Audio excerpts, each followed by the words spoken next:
Hey guys, Kyle C. Wilson here, Kyle C. Wilson Official, Angry Soccer Guy, Podcast Guy, whatever you know me as. I'm actually sitting here with my own dad, which is actually funny. So this is Michael Wilson, my own father. And we're sitting here and we wanted to do a live today to discuss and just kind of talk about background. Because people always ask, like, Kyle, what information did you have? What did you know? Well, I got the man, the myth, the legend right here. So Dad, you want to introduce yourself real quick and just say hello to everybody? Hey everybody, Mike Wilson, his father. That's right. He's doing a good job out here, so I like to see it. So literally, it's my dad. So I'm going to go through a bunch of questions. We're going to have like an open dialogue because again, I think context for people is important, and I want to make sure like you guys learn from our mistakes. You know, going through this whole thing. So the first thing that I want to kind of talk about is like when did I start playing, Dad? How old was I when I started playing? What did we do? What was it? We got you into the club when you were U5, but you started kicking the soccer ball around when you were younger than that out in the front yard. Kicking the soccer ball. Yeah. Yeah, you see? And I tell everybody now, dribble first. And the first thing I did was kick it. Well, I mean, it was just the two of us out there, so there wasn't a lot of kicking, but we were doing mostly passing at that point as opposed to dribbling, yes. Yeah. So this is one thing, like the thing that I'm always preaching out for everybody is, hey, focus on dribbling first. So for me, that was a miss, but we didn't know, right? We didn't have any education. And correct. Yes. So highlighting that, I tell people all the time that we, as a family, didn't have any athletic background or education. So like, what sports did you play in your youth? My father, your grandfather, made me play all the sports except the one that I wanted to play, which was American football. Although we would go out into the front yard and we would throw the ball all the time. Hence, that's why we passed the soccer ball, because we used to pass the football. And the only sport that I really enjoyed when I was a kid was playing soccer. So I went out and I played soccer again on my own. But I never had any formal training like you had, never had any professional coaches. There was mostly rec players, one select travel team, and not like we have these days where there's Division 6 travel teams. So just to highlight that, we didn't really have any soccer background, at least at that time. Only I played rec, and that's it. Okay. Yes. And so if we look at this, why do you think I'm fortunate enough to be in the position that I'm in today? From like, looking through my history of a player as the youth soccer player moving forward, why do you think I'm able to be in this position today to try and help other people? When you were U6 is really when it started, and you were noticed by another coach who was trying to put a team together. And he called me and he said, I'm interested in your player number 9. If you don't mind, I'd like to reach out to his parents. And I told him that I was your father, and he put a team together and did some tournaments and things. And then, of course, Coach Ken came along, and he was instrumental in doing the possession, mostly passing type stuff. And then we actually got a hold of Coach Paul. And I've been trying to figure out and remember how we first met Coach Paul. I know it was at the Team America trainings over at Gristmill Park, but I don't remember how we ended up with the private trainings for you with him and how he ended up coaching your team. But he was definitely instrumental in your foot skills and all that stuff after that. So what you should be gathering from that is the key thing is we found a coach or coaches to build this type of background, because if it wasn't for that, I promise you, if we just found the regular path that most people have, I would be on the sideline screaming, kick it, boot it, send it, smash it, clear it, and whatever word that is. So I can't stress it enough, guys. Like if you want to help your child succeed, you gotta find a coach. Like, don't look for the organization. And I guess I'll ask that question to you. Like, when I was a kid, did you focus on the organization? I know there weren't a lot of leagues. I mean, we had NCSL and ODSL, but did you, what was your guys' thought process, you and Mom, when it came to like, why did you feel like Coach Paul and Coach Ken was a good fit? Well, Coach Ken had some experience because he had an older daughter, and so he knew how to train players in basic foot skills and even more advanced foot skills, and then, of course, doing the game of possession, which was instrumental. Your team was known around the area as a great passing team, and you would pass the ball around to other people who just couldn't really deal with it, and the teams would come up to us all the time and comment on how great a passing team you had. And I know that's not the correct focus at this point, but he did get you some fundamentals. And in terms of then the leagues, he selected the leagues, and we knew, your mom and I knew, that NCSL was the top league, and being typical parents at the time that were uneducated, we wanted you in the top league, playing at the height of the pinnacle, as it were. And so that's what we did. But the players that you were around and the coaches that you were around were actually decent quality for the area, so it worked out okay. I mean, I remember having a good team, and I do agree. I think we had a good team that was able to move the ball. I look back on where I felt like mistakes were made. So I remember when I was younger, the first thing I always did was pass. Always passed. And I'm not saying that's a bad thing, but there was times where I felt like looking back on, like, I remember, I think Greg sent us those clips of like Lee Mount Vernon Spirit, and like almost everything was a pass, which is fine. But there's also times where maybe I should have dribbled or I should have done something different, and I didn't. I felt like watching me back, I didn't have the tools at that time to do it, or at least the confidence to do it. So I feel like that's why I always tell people, hey, dribble first, make it like your best friend, make the ball your best friend. And I've found personally that it's easier to teach a kid to dribble and then learn how to correctly pass or make the decision to pass versus teach them to pass and then dribble, because then you're like, I don't want to say it's like almost a hot potato, but what happens is the kid's like, the first thought is, hey, I have to pass. And then it's like you're trying to not erase that, but you're saying, hey, it's okay to now take the ball and dribble. Yeah, and one of the phrases that was instrumental, I think, for you guys also, just to show that you did have foot skills and you did dribble, was we used to yell that you had green grass, and that meant if you've got green grass in front of you, you just dribble the ball. And then when a defender approached, then you make a decision. You're going to try and beat him with the ball, or you're going to pass. Most of the time, I think you passed. But if you had green grass, then you did use your foot skills and dribble the ball. So continuing on with this, what advice would you give a parent, like in today's day and age, when it comes to looking for a soccer team or a coach, or what did you highlighted a little bit about Coach Kenner, but let's maybe talk about Coach Paul. What did Coach Paul have where you're like, hey, this guy knows, he's got it? And how do you help somebody like that? Paul had real world experience. He played in the Cameroonian system, and he lived in France for a while, so he played over there, and then he came to the United States. So I think his real world experience really was instrumental in forming who he was as a coach. And he, of course, got injured, as you know, and so he couldn't continue to play. And so he focused on coaching, and he surrounded himself with other good coaches. So you remember Coach Emile and Coach Kareem and the others. So there's a good team that he had with him that was able to progress in the different areas, and he was able to use his expertise and his other coaches' expertise to get you guys to learn things and move around. So, but like, you see Coach Paul, like let's say we walk up today and you see the guy. Yep.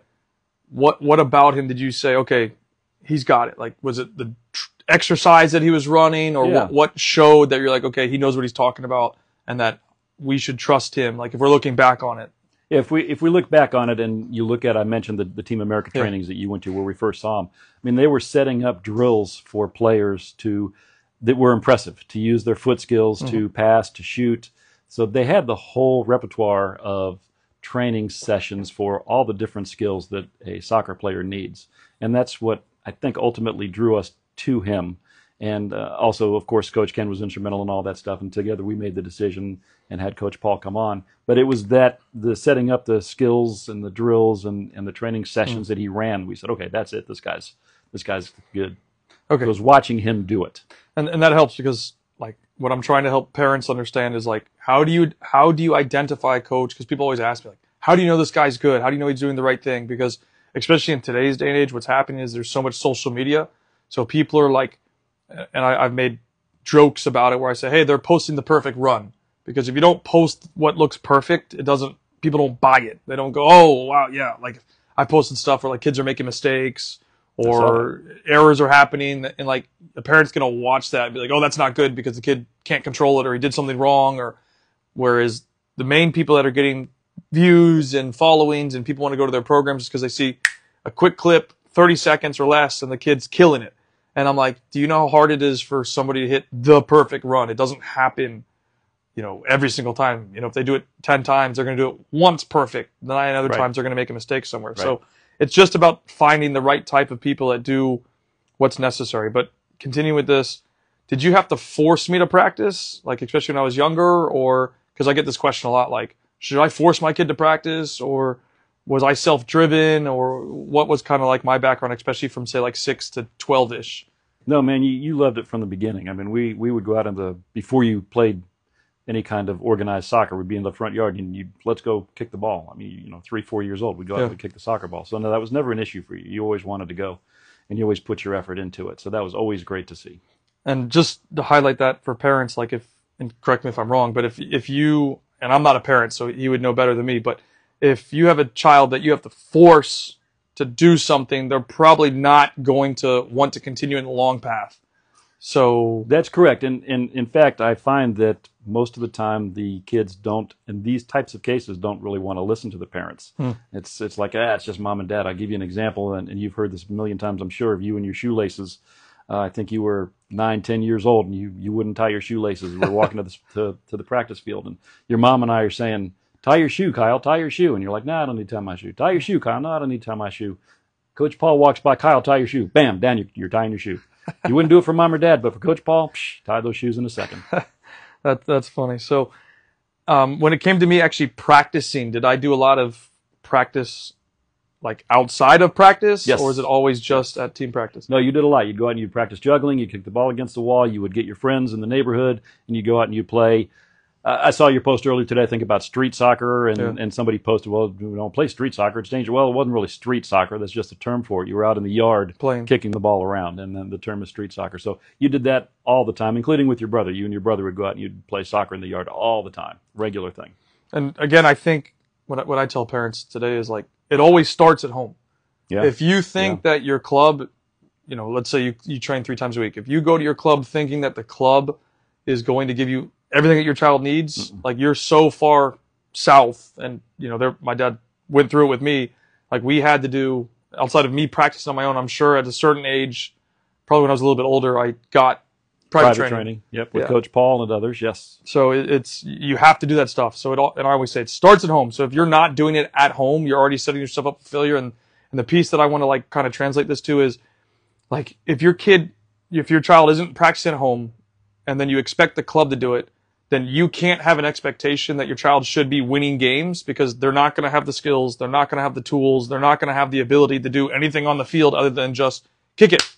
And that's not how you play football. You have to have the ability to dribble, have to have the ability to pass.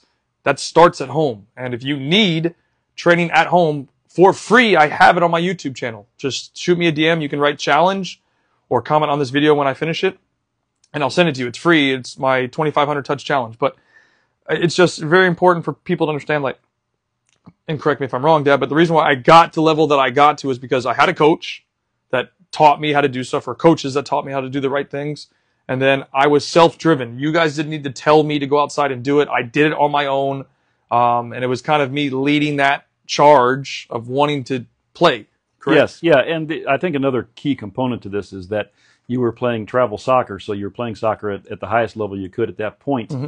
And we still wanted, your mother and I still wanted you to participate and experience other things. So we did have you play baseball, we did have you play basketball, but the key here is that we understood that the focus, because of your interest, was soccer, mm-hmm. and so we didn't have you play the other sports at any kind of a high level. It was just at the bargain basement level. Let's go in, let's get them to play, Rec. Let's have them have some experience. Yes, recreation, exactly. Well, it's the reason why I was laughing was because I remember I played baseball and I absolutely hated it. Hated it. We hated it too, by the way. Okay, fair enough. Yeah. I mean, I remember standing on a base, pretending like I had a ball and I'm throwing it, or I'm swinging a bat. I just remember playing your own imaginary game. Yes, bored out of my mind. I do remember playing one season, maybe it was longer, but one season of basketball, and I don't think I hated it, but I didn't like it. Yeah, I don't remember why, but I just don't remember like grasping it and be like, "Hey, I want to play this." Well, I'll tell you why you didn't like it. It wasn't soccer. Okay, fair enough. And then I remember Mom wanted me to do like a dive team or something, right? Swimming, and I absolutely hated it. I remember sitting there, I'm not doing this. You kept like, you're going to do this. And I'm like, I'm not doing it. And I think I didn't do it, but But even then, the important part is that was just at a very bottom recreational level, because your focus was soccer. Yeah. And if you try and spread yourself too thin and try and do all these things at a high level, you're not going to do it. Very few players can do it. Deion Sanders played baseball and football professionally. Bo Jackson could do it. But you're talking 2 out of how many people have played professional sports? You can't do it. Out of all the kids and people that want to play, it's minuscule. So that's a fair point. And I think that's good value to think about. Like the player can focus on a core sport, whether it's soccer or any other sport, and then sub with low skill, lower level play, and that just supplements. Because I'm sure, especially more elements of basketball than baseball, but helped at least transfer when it came to soccer. Oh yeah. And I tell people all the time about futsal. Like we did when I was younger. I remember with Coach Paul, we used to maybe not play real games of futsal because it didn't really exist at the time, but we would train indoors and it would be futsal. Yep. So people always ask me like, oh, how'd you get into futsal? Like we had training futsal. It might not have been like some top level training, but I was always around the game of futsal. And I tell parents this all the time. Like the key thing for me, especially at the young ages, and we'll talk about my age groups in a second, but I tell them now 1v1, 2v2, 3v3, 4v4, 5v5. And what's interesting is I just read an article about the German Football Federation and the Italian Football Federation. They're both changing their models because of how they feel the kids are in today's day and age, to focus on nothing more until 5v5 or above 5v5. So for Germany, it starts at 10 and 11. They go up above it. And then for Italy, they even do 5v5 up to U14. That's good. That's and really good. It's crazy to think about. But can you kind of highlight, I don't remember too much, but like the age groups that I had when I was a kid? So like, was it 11v11, 7v7, 9v9? What did that look like? Yeah, it was at U9 that they kicked you up to 11v11, Wow. which is incredible. And the league actually reached out to the management of the teams and said, hey, what do you prefer? Do you want us to stay at 11v11 or do you want us to go small-sided? I don't know what the overall vote was, but of course we were like, no, let them play small-sided as long as possible. There's just too few touches on the ball that you're at 11v11. Well, and I look at kids today, right? So like I'm walking around the arena, for example, and there's 3-year-olds on iPads, right? Like that didn't exist when I was a kid. Right. So like their attention spans are much shorter. Their interest levels are much shorter. They're less active athletically. So like I feel like the way to save soccer at this point in this country, especially for kids, is to get them to play 1s, 2s, 3s, 4s, maybe 5s.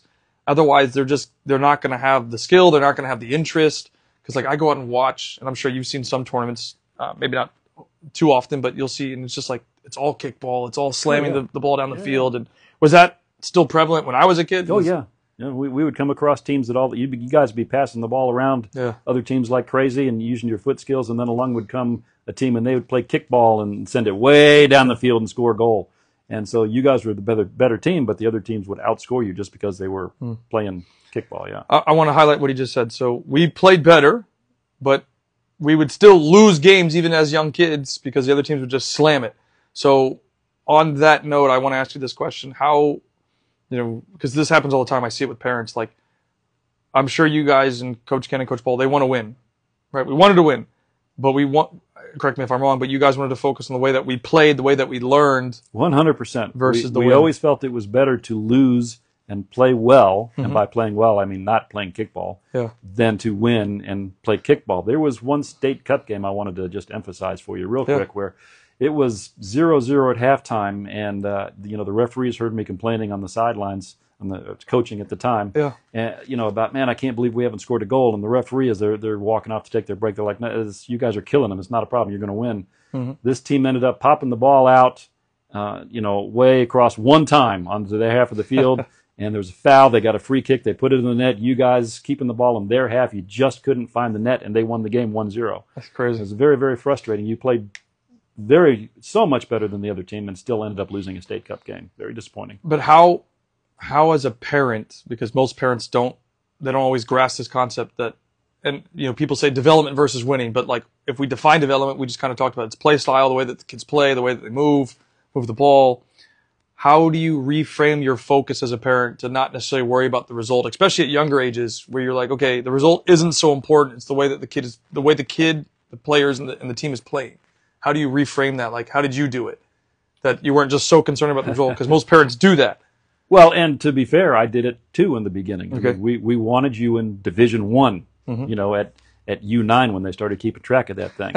And it was really important to us. So winning was definitely important. You got to win, you got to win, you got to win.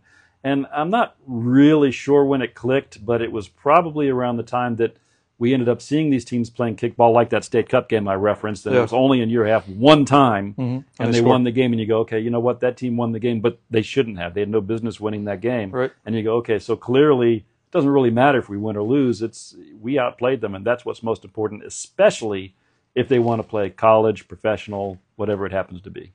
That's a fair point. So I want to get to this point where you talked about, or you kind of had this result. So when you were even coaching, or even as on the parent side, were you a joystick coach or a screamer for a while, or what kind of behaviors did you have from the sideline, younger? And then if so, when did you realize you had to change? That also is a really good question. And I know that I coached you recreationally when you were U5 and coached you for many years after that. At some point, we met Coach Paul, and he kind of took over, and it was really, really good. And I continued coaching even after I stopped coaching you. I coached your brother, and I coached other teams, and even coached high school. But Coach Paul said this one thing that always stuck with me, which is that he never coached teams going forward. He let the players make their own decisions. He would only coach, if necessary, defensively. If somebody was out of position, wasn't stepping to a ball, he might give them a little gentle reminder. And so I tried to incorporate that and use that too. And I would say that was probably around the time you were U9. So after I'd been coaching for 4 or 5 years at that point.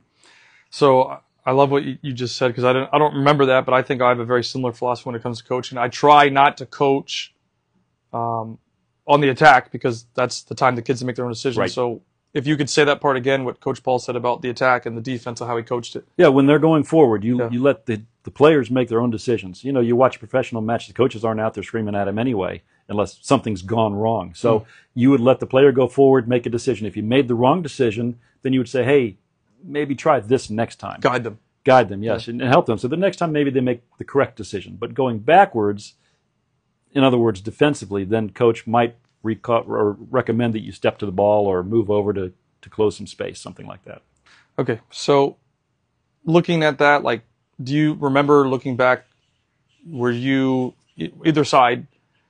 Because I remember at one point, I was a little bit older, but you were like, hey, if you start scoring goals, I'll pay you $20. Yep, I did do that, yeah. So, but were there points where you felt like you were like yelling a lot, or like, hey, you got to move this, you got to do this, or is that never really something that you experienced?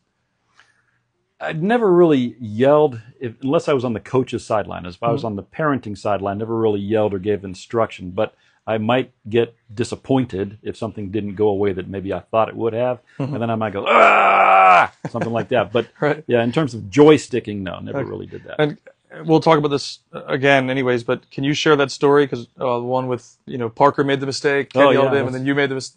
Or I made the mistake. Story. I was thinking about that the other day. Yeah, so Ken and I are on the coaching sidelines, and Parker is dribbling towards goal, and he makes a mistake where he should have passed the ball instead of shoot, or rather instead of dribble, would have created an opportunity to score a goal. And Ken got upset, and he started screaming and yelling. I tell him to calm down. It's just a mistake. It's okay. About 5 minutes later, then you end up doing exactly the same thing, and now I'm the one that's screaming like an idiot. And Ken says, "Not so easy when it's your own kid, is it?" So, having your own kid out there and coaching your own kid is definitely a whole different dynamic. So, just to highlight, Parker was a teammate of mine, really, really good player. And basically, just to summarize, he took a shot, missed. His dad got upset because he was a coach as well. And then I made this identical mistake. My dad got upset. So, I guess moral of the story is, if you could highlight it, it's probably just not that important, right? It's not that important. It's really dumb. And we just kind of keyed in on the fact that in this particular example, it was our own kid that made the mistake. And so we were just more parenting as opposed to coaching, I think, at that point.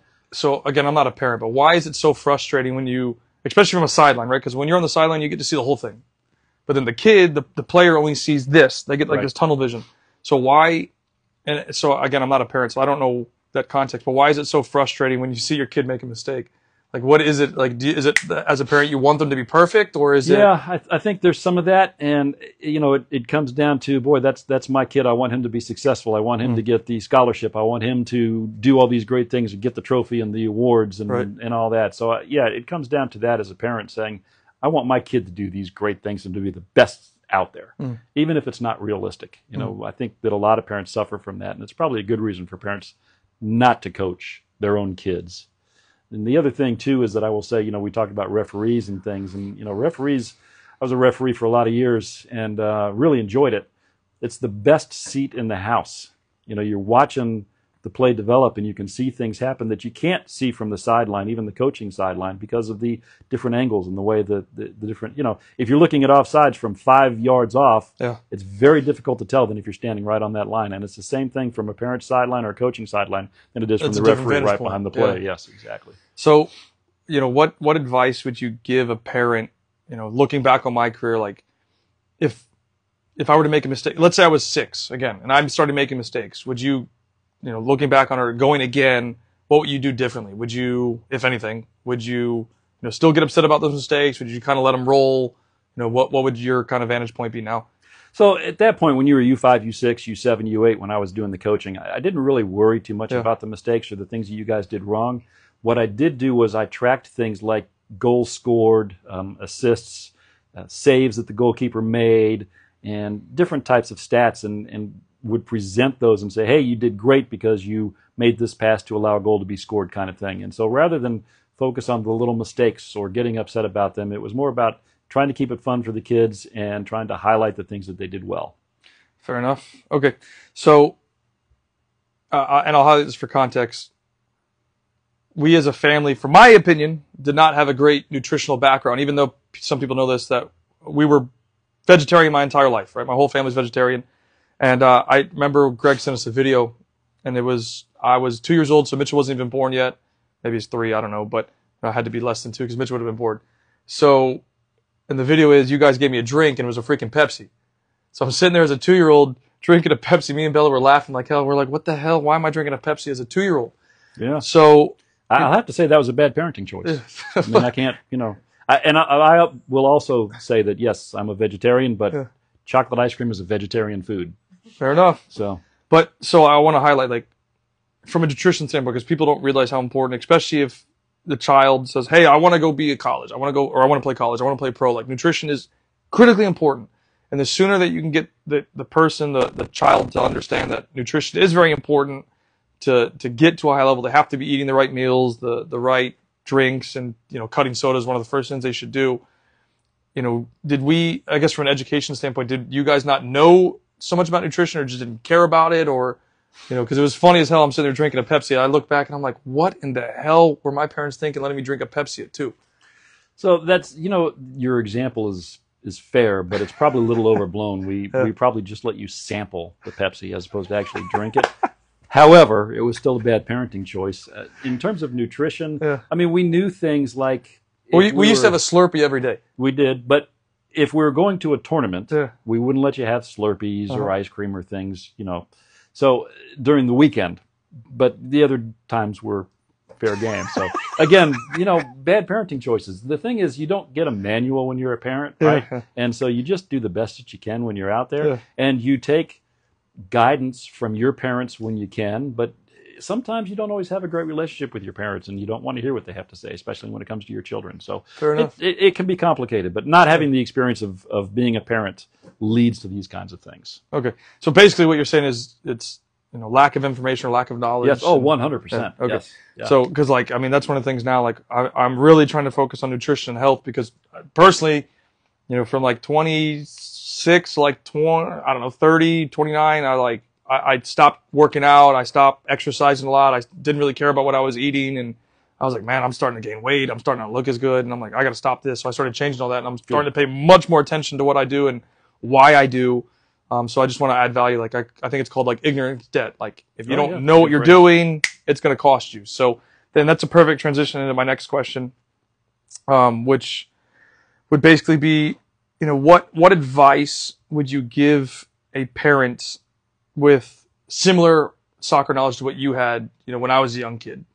Going back 20, 30 years ago, what advice would you give a parent that's maybe just starting out with their kid, or, what would you want? No, that's a great question. And by way of an anecdote, I'll answer it. And that is that when we signed you up for soccer the very first time, the club reached out to me and said, hey, would you like to coach? And I probably put down on the form that I played, as a kid. Yeah. And so that's probably why they called me. And I said, I don't mind being an assistant coach. Don't think I'm quite ready to coach yet. Yeah. And they just said, hey, look, we need coaches, so come out. And that's it. They gave me this tiny little book with a few drills in it and didn't really say much of anything. So the first thing I would say is, if you're going to do that, get yourself some education. Watch videos online, get a book, get some manuals. And to be fair, over time, the club did send us to coaching courses, even at the younger ages. So I have certificates from these professional soccer training clubs about the course that they had provided. But I did eventually go on to get my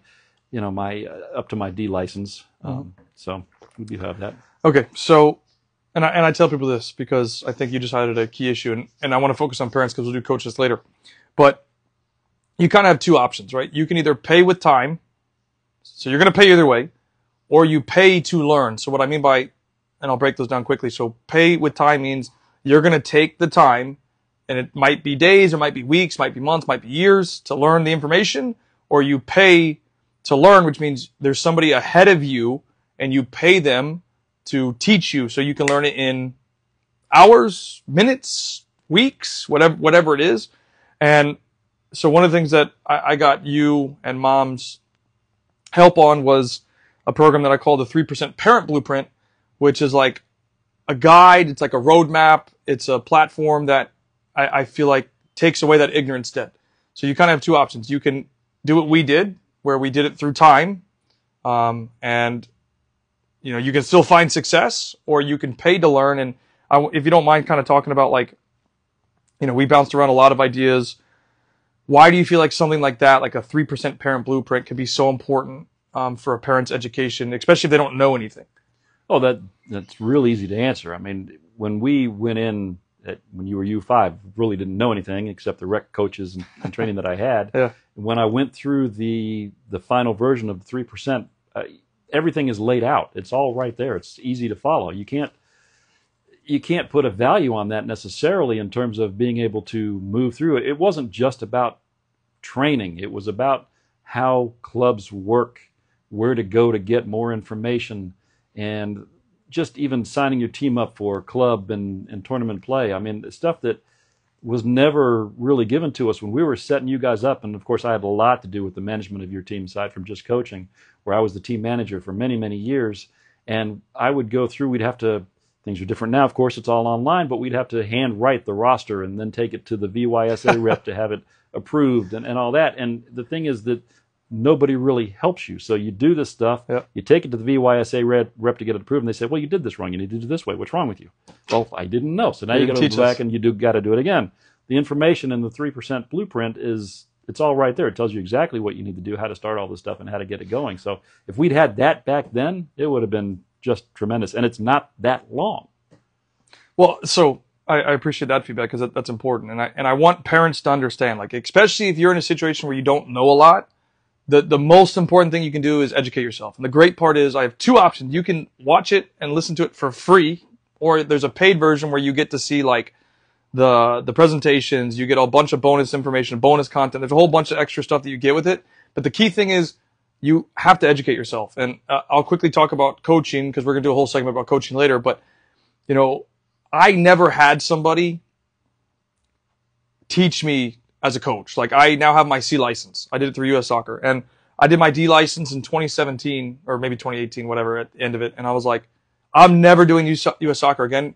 And it's not so much that the education isn't good. It's the fact that it doesn't translate to the environment of pay to play.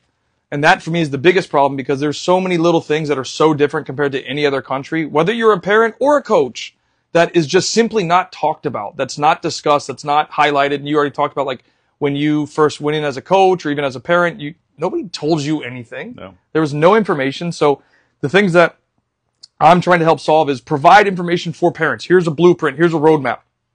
There's a coaching one, which we'll talk more about later. But, like, the key thing is it's just education, because otherwise you're going to have ignorance debt, where if you don't know, you're actually hurting yourself and your child, because the more that you don't know, the more that you're going to probably spend money, you're going to make mistakes, you're going to have errors, and the less that you can have, the better. And that's one of the biggest regrets that I have. And I will say this one last time, like, the only reason that I'm even here today is because I got educated by, we got a coach or coaches that were able to help us get there. I promise you, if I had never met Coach Ken or Coach Paul, I would not be here today. I would be like every other person that had no idea, that screams on the sideline, that tells the kids what to do the entire time.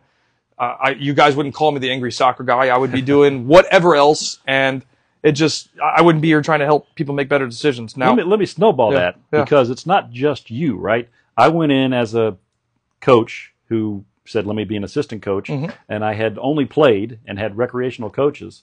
And if I hadn't found Ken and Paul, I wouldn't have learned what I learned about coaching. Double screwed. So it's not just you, it's also me. Yeah. Now, I do want to add, like, obviously, I had a decent career. I played college. I went overseas a couple of times as a kid, and even as an adult to try and be a professional. I was semi-pro, getting paid, not a lot, but to play. If we could do something different to try and help me get past that stuff, because there's things that we didn't know. So, for example, I talk about, even today, I still have an issue with my right leg when I run. I think I told you before, like, my right leg when I run will sometimes slide out like this. And, like, what kind of ideas would we maybe, or you guys, think of doing differently if we could go back and if there's anything you think you would change or do slightly differently. Is there anything that sticks out? Yeah, there's a couple of things. One would be probably you would have hated it, but strength and training exercises would probably help something like your leg. And it's important that if you want to be and you mentioned nutrition earlier, if you want to go on to play at the higher level, you need to be fit and you need to treat your body properly. And so getting the strength and training and the nutrition information earlier in your career would have been helpful. And so the other thing would be if we had been able to get you overseas and playing out there in France or wherever it might be. We actually did look into trying to get an international passport, a European passport, but we just were not able to make that happen. So that was something that we were looking into. Coach Paul used to say all the time when you were younger that you were born in the wrong country. So if you'd been born over in France or in England, you might have worked your way into being a professional player. But here you are in the United States, and now things are much better. But when you were a kid doing all this stuff, it was very, very difficult. So we didn't have MLS had just started, that kind of thing. So there just was. There wasn't really a path. Right. So there wasn't really a path. Yeah.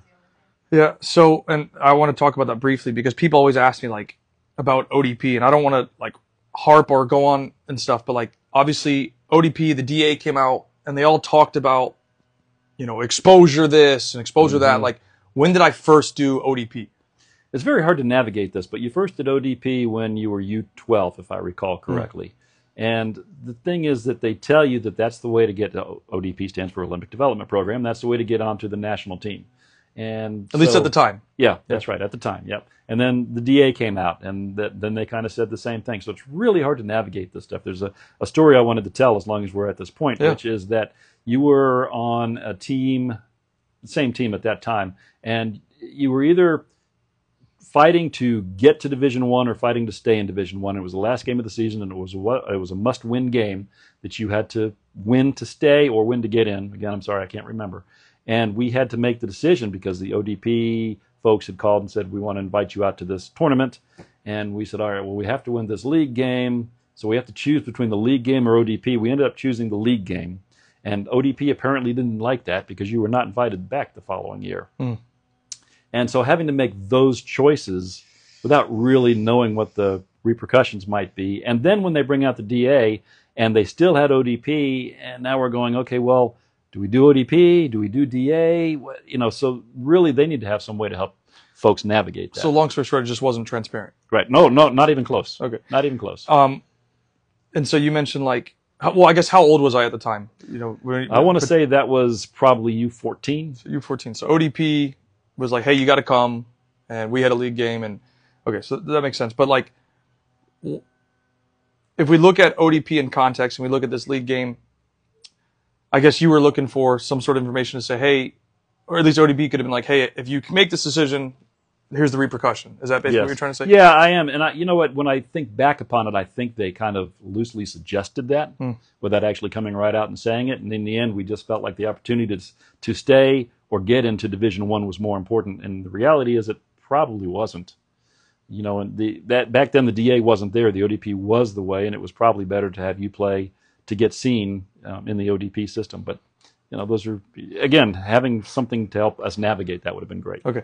And I do want to add because, and I want to highlight, and this is why I talked about the age. So he said I was about 14 years old. So when you get to, I say 15, but it can be 14, that's when the exposure piece really matters. So bringing it back for a second though. So if we look before 14, does exposure necessarily matter so much from your experience? No, and you and I have had a similar conversation to this about do your tournament trophies matter? And the bottom line is really when you won the Jefferson Cup at U10, which I got the trophy now. I'm going to show you guys. You have the trophy now, yeah. And sorry it took us so long to get it, but you won that tournament. And that was a great thing, but it doesn't really matter in terms of getting you to the pros or into college or any of that. It's important to me. I coach the team and I got a great big trophy, so I like. I'll give it back to you shortly. That's great. But so here's the thing, right? So people have asked me oh, what's important to you, Kyle? So just to be completely honest and transparent, that trophy means absolutely zero to me. I'm going to make a joke out of it when I post some of the content I have. To my dad, it means the world, but that's because, like you said, he was the coach, or it was about me being a kid, his experience. What matters to me is what you can't take away from me. So that is, I played college. It's that I played semi-professionally, getting paid to play, It's that I represented the United States men's national team. I still have my jerseys. I have a whole bunch of memorabilia from that time. It's the fact that I'm training professional players like Luis Nani, like one of the first, actually the first professional I ever trained, Benji. He's giving me 2 of his jerseys, one from Orlando City and one from Morocco. Like you can't take that away from me, because that's like, I think the youth stuff helped build me and form me to be where I'm at today. But it, like, the way that I'm looking at it is it doesn't represent who I am today. What does is all the stuff that I'm achieving now as an adult and what I've been able to be successful with and who I've worked with. Like, I remember watching Nani on TV. Right. And I'm sitting there going, man, I'm about to train this guy. And then we show up and he's here and I'm like, wow, I'm actually training Nani, a guy that I used to watch on TV as a, I don't know, probably 12-year-old or a 13-year-old. And like, that's stuff that you can't take from somebody. So like that to me is huge. But I do want to talk about Europe because you mentioned it slightly. One of the biggest regrets that I have looking back on this, and you talked about it a little bit, but is one of my biggest regrets is not going to Europe full time, living there. And I had a parent ask me the other day, like, hey, what choice would you make? Would you stay in America? Or if you had the opportunity to go and take your kid, would you leave? And I'm like, bro, I would leave today, tomorrow. We are not coming back. I tell Bella all the time as a joke. I'm like, when we have a kid, they're going to Brazil. Like, they're going to stay in Brazil because they need to not be in this country if we have the means to do so. So you already talked about we didn't have the passport, but is there anything else that kind of stood in the way of us being able to go? Or was it just the passport issue? And because I know the rules from FIFA were different at the time. Well, it's not just FIFA, right? It's international. You can't go over there. When I say international, I don't mean football. I mean between nations. You can't go there for more than 180 days. Right. So it's really hard to make a team. Why would they take you if you're going to have a limit of 6 months Right. before you have to leave again? And it's not like you can leave for a day and come back. You got to be gone for 6 months. So why would they spend their time doing that? So you have to find a way to get around that. And to this day, I don't know what the answer to that is. Okay. So I will share one secret that I know. So there's a family that I know. They used to live here. The key thing that they did, or I'd say trick, but it's not a trick, but the form that they took was I forget the exact strategy, but they went to like a job fair for international schools. Then they got jobs. So one was the electric, the other one was a teacher. So they were able to get jobs. And they moved to Switzerland. Okay. And that's how they found a way to get out. So that's one idea. If you don't have passports, that's one way. You can go to job fairs, find jobs, and then you get access to move. Because you get a work visa. It's hard. It's not an easy thing to do. But, real quick, not necessarily changing segments, but going back to the exposure piece where we talked about ODP, we talked about the DA. I remember, especially when the DA came out, there was a ridiculous amount of hype. I mean, I remember I was pumped up because you're like, you're going to have national team scouts at every game. I don't remember if that was true or not, but no, it wasn't. Well, the hype was true. Okay, but they didn't have the scouts at every game. So, looking back on it, right? Like it's obviously easy to fall into the hype trap, right? It's easy. Yeah. But like, as a parent, how do you try and navigate to like find out what's real and what's not? I'm not saying the DA wasn't real. I mean, there were opportunities presented, but like, how do you really figure out what's good and what's not good, if that makes sense? It does make sense, but I don't know that we know today. The DA came along and they're like, hey, forget ODP. We're the way to the national team, blah, blah, blah. Right. And just, now the DA's gone. So, and ODP is still there, but they're probably not as relevant. They were certainly... You guys will find this funny. ODP now has ODP national teams. Huh, okay. What the hell does that mean? I don't know. No idea. And they went to like Dallas Cup, and they went to all these events, and I'm like, well, when I think of a national team, I'm thinking you're going to the World Cup. Right. You're playing international friendlies. You're doing whatever tournaments and stuff. And I'm like, anyways. We can go U.S. soccer has its own issues, and you talk about this all the time, but it would certainly be great if they said, look, this is the path. Do ODP. If you're good enough for ODP, then keep training there, blah, blah, blah. But I think the issue is this. Everybody's paying. All right, so like you have, I mean, I made the joke the other day, but there's 12, I don't remember all the names of them, but there's 12 associations. It's like, when I was a kid, we were under VYSA. There probably wasn't another one at the time. Nope. Now there's 12. So there's, for example, FYSA, US Club Soccer, USSSA, Say Soccer. I'm forgetting. We did have US Club Soccer back then. Okay, so it's 2 of them. But now there's like you and me could start an affiliation tomorrow and be under US Soccer, which is crazy. It's nuts. So it's crazy. But a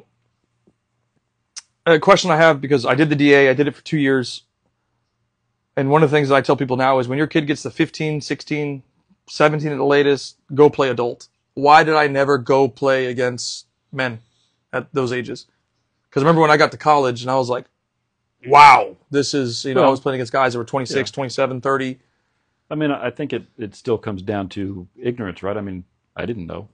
How was I supposed to know that you should have gone to play against adults? There's no way for me to know that. This is, again, where it would be helpful if there was some sort of overall navigation information from, say, U.S. Soccer to tell us to do this. But their whole system, you mentioned it earlier, is all cash. There's another story I like to tell regarding Coach Paul, which is when you were U12, he was coaching 2 teams. He had you guys and he had Santos, and he placed, how many was it, 14 players? I think he placed 14 players in ODP between the 2 teams. That's basically half the teams. That's half of each team. And how in the world did ODP not immediately reach out to Paul and say, we got to have you. You're obviously doing something right. So I am still, to this day, puzzled by that. There's such a staggering number between 2 teams that made ODP that I don't even know. But it's just crazy to me. It's definitely crazy. So I think the key thing you said is ignorance debts. Like through the course that I put together, because nobody will tell you any of this, I tell you at 15, at least that's my recommendation, your child needs to go play adults. And it doesn't have to necessarily be full time, but they need to start getting that experience because the best players in the world are playing adult at 15, 16, 17. And quickly, last year we had a group of kids play against UCF, the actual team. The entire team, the entire starting 11 was international. There was not one American player on the starting 11. And like context, the goalkeeper, it's crazy scary, is from a club called Getafe in Spain. He was on the B squad. So I think he didn't make it because I saw the guy play and I'm like, his level's very, very good, but he's 6 foot. He's not 6'4", 6'5", 6'3". So he probably didn't pass the eye test. They were like, he doesn't have the size, whatever. Right. So he probably gets a full ride to come to UCF. And like the context I want to bring is how is an American kid, even if he's in MLS Next now playing his age group, how does anybody expect a 17-year-old kid or an 18-year-old kid that's only ever played his age to ever compete with a kid or a player that played on the second team of a professional club in the league? Like it's that's a fair point. I can only say that you did play up, but you played up when you were a kid. Right. You didn't play up against adults. And probably some of that might have been fear on the part of your parents where we're like, he's going to go in and play against adults and they're going to hammer him and hurt him. And so there could be some of that. But, I don't really know, but it would certainly be a benefit to go in and play against bigger, stronger, faster people that are also, this is important, that are also skilled and can play the game. Yeah, not just playing like a Sunday league thing. Yeah. Because I remember when I was, I don't know how old I was, but probably 14, 15, maybe a little bit. How old's Wayne Rooney? 35 maybe? Yeah. So like I remember his first game or the game that he played and he scored against Arsenal, he was 16. And I'm going, now I'm thinking about it looking back and I'm going, man, I wish that I went and played up because when you start getting to a certain age, and I say 15 and older is where like the winning thing really, really matters because it's performance at that point. Like you have to be getting results to get noticed. And yes. And I tell people all the time, if your kid at 15, 16 can play against adults at a good level, not some like Sunday league thing, and perform, they have a much better chance of getting out of the system than any other path that I've seen because you're playing against men and you can easily get yourself or much easier to get noticed in that way. So I think that's important. I do want to talk about high school soccer quickly. We're almost done actually, but you coached high school. I played high school. I tell people all the time, high school's not worth it today, but at the time we're talking 14 to 18 years ago. Yeah. That's a long time ago. What was the high school level like? What West Potomac High School is where I played. Was the level any good? No. Absolutely not. Okay. No. And the reason is because you can't take kids from anywhere and put them on the team. They have to be in the school district. And so you're limited to the players that are there, and they may or may not be good. And so in high school, we had some players who were good and some players who were not. And, if you have players that have foot skills and can pass the ball, and then you have players that can't juggle, then you just can't.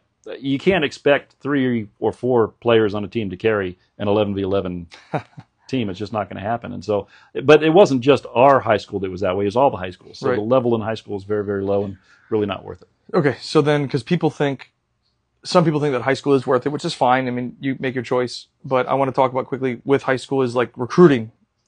how often, and you were a coach in high school, did you see or talk to like any colleges for exposure? Like, did college coaches come often, if any? Or I don't remember college coaches ever being at any of our matches. There may have been one or two, but I don't recall specifically. I did communicate with college coaches at the request of players who said, hey, can you send a recommendation to this school because I want to play soccer there, that kind of thing. But that was really it. The college coaches never really reached out to us or anything. Okay, that's fair.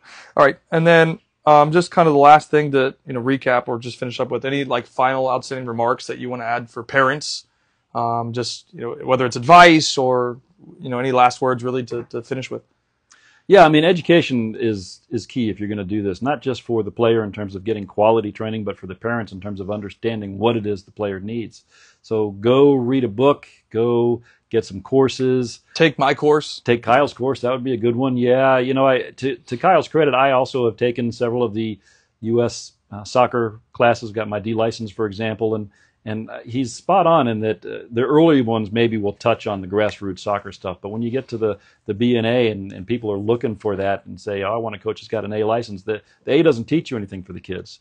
It's all about professional stuff. So, but you have to get out and get yourself educated. You have to find somebody that can help you. I had Ken, who had the experience with his older daughter, and then we found Paul, who had all kinds of experience. And that's really what kind of propelled us into getting you where you are today, which is understandably not where you want to be, but at least you are here. Hey, that's fair. So just education is key. If you want to take the course, there's a free version you can take. Send me a DM 3, and we'll make sure we get it to you. And there's a paid version as well if you want all the bells and whistles that come with it. But I think it is game changing because we kind of talked about it. It's what we wish we had when we were kids. It's a roadmap to navigate this thing. It's these are the things that you need to learn. These are the steps you need to take. This is the type of players that are in front of you. These are the type of systems that are going to be in front of you, and that way you actually know what you're going to be getting into so you don't make the same mistakes. I think that's important. And let me say one more thing, and that is that you don't know what you don't know. So if you don't take a course, then you don't know what you don't know. Maybe you'll find something out. So I said you can either pay with time or you can pay to learn. And like we paid with time, and you already highlighted, there's nothing out there, at least at the time, that teaches you. And like my dad's been hired by multiple clubs. I've been hired by multiple clubs as a coach. Yeah, they might give you a stack of papers or like a Google Doc that says, hey, read this, but there is no formal education or training. So I call it survival of the fittest. If you want to learn, you got to go figure it out on your own, even as a parent, right? I mean, even at that point as a parent, it's if your kid has this goal, you have to piece it together. Is that fair to say? Yes, absolutely. Yes, 100%. So that's it, guys. We'll see you guys later. And thank you so much. Thanks, Dad, for jumping in. Mike Wilson, the man, the myth, the legend himself. And we're going to go get lunch. So we'll see you guys later. Peace.